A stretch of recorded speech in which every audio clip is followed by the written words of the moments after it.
লিখেছেন, আমি জন্মসূত্রে একজন হিন্দু। পৃথিবীতে অনেক ধর্মগ্রন্থ বিদ্যমান এবং প্রতিটা ধর্মগ্রন্থই তার অনুসারীদের কাছে সত্য এবং তাদের কাছে এর সত্যতা প্রমাণ করার জন্য যথেষ্ট যুক্তিও রয়েছে। আমার প্রশ্ন হলো, আমি যদি কোনো একটা ধর্মগ্রন্থকে সঠিক বলে মেনে নিতে চাই, সেটা কিভাবে সম্ভব, কিভাবে হবে? আমি কিভাবে বুঝবো যে এটাই সঠিক, বাকিগুলো ভুল? যেহেতু সবার নিজের ধর্মগ্রন্থগুলো সঠিক বলে মনে করেন, আমি নিরপেক্ষভাবে কোনটাকে সঠিক বলে মেনে নিব এবং কেন মেনে নিব? খুবই গুরুত্বপূর্ণ এবং খুবই প্রয়োজনীয় প্রশ্ন করেছেন আমাদের এই ভাই।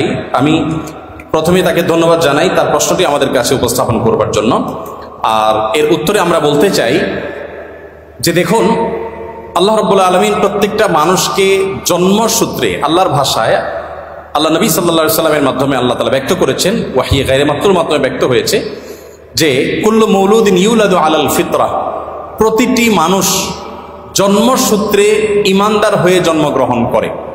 প্রত্যেকটা মানুষের স্রষ্টার প্রতি বিশ্বাস, এটা নিয়েই সে দুনিয়াতে আসে। এই স্রষ্টা সংক্রান্ত যে ধারণা, এটা তার সমাজ, তার পরিবার থেকে যেটা পায় সেটাকেই সে ধারণ করে। বাকি স্রষ্টার প্রতি ধারণার এই বিশ্বাসকে নিয়েই মানুষ জন্মগ্রহণ করে।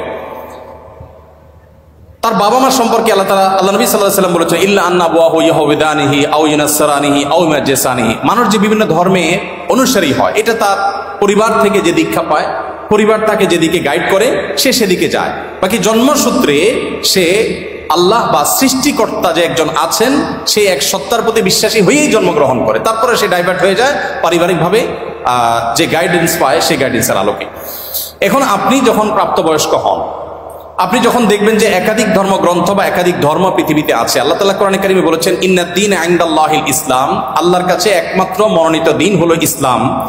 এই কথা যখন আপনি জানতে পেরেছেন, তখন আল্লাহ তাআলা আপনাকে যে বিবেক দিয়েছেন, সেই বিবেক খরচ করে আপনি ইসলামকে জানার চেষ্টা করবেন। আমার যে ভাই প্রশ্ন করেছেন তিনি এবং আরো যারা অন্যান্য ধর্মে আছেন, আমি যদি বলতে চাই যে তারা যদি ইসলামকে জানার চেষ্টা করেন নির্মোহভাবে, তারা যদি সত্যানুসন্ধানের দৃষ্টি নিয়ে ইসলামকে স্টাডি করেন, কোরআনকে তারা পাঠ করেন এবং পড়েন, আমার বিশ্বাস একটা সময় তারা ইসলামের সত্যতাকে খুব সহজে, খুব স্বাভাবিকভাবে উপলব্ধি করতে পারবেন।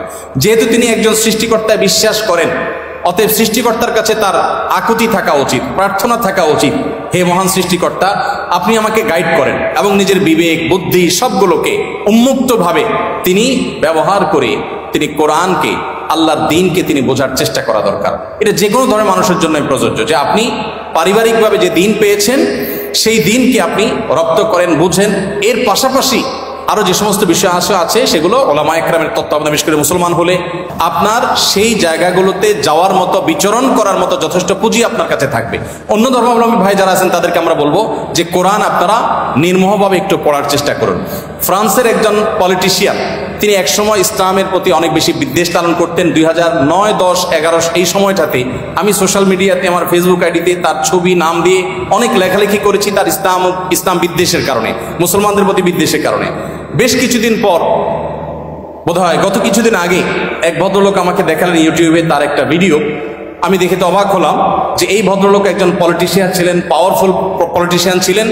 তিনি কোরআন এবং নবী করিম সাল্লাল্লাহু আলাইহি ওয়াসাল্লামের সিরাত, এটাকে অধ্যয়ন করে উনি অধ্যয়ন করেছেন হলো মুসলমানদের দোষ ধরার জন্য, কিন্তু অধ্যয়ন করে তিনি একটা পর্যায়ে ইসলাম গ্রহণ করেছেন। অতএব আমি আমার এই প্রশ্নকর্তা বন্ধুকে বলবো, আপনি দুটি জিনিস, একটি হলো আপনি মুক্ত মন নিয়ে কোরআনে কারিমটা একটু পড়ুন এবং প্রিয় নবী সাল্লাল্লাহু আলাইহি ওয়াসাল্লাম পুরো জীবনীটা একবার পড়ুন। আপনি এটা পড়ার পর, মুক্ত মনে পড়ার পর, আপনার বিবেক আপনাকে গাইড করবে যে মুহাম্মদ সাল্লাল্লাহু আলাইহি ওয়াসাল্লামের যে দ্বীন আল্লাহর পক্ষ থেকে তিনি আমাদের সামনে উপস্থাপন করেছেন, এটা আল্লাহর পক্ষ থেকে আনিত ধর্ম এবং একমাত্র সত্য ধর্ম।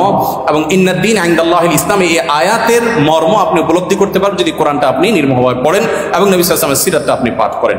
আল্লাহ তাআলা আমাদের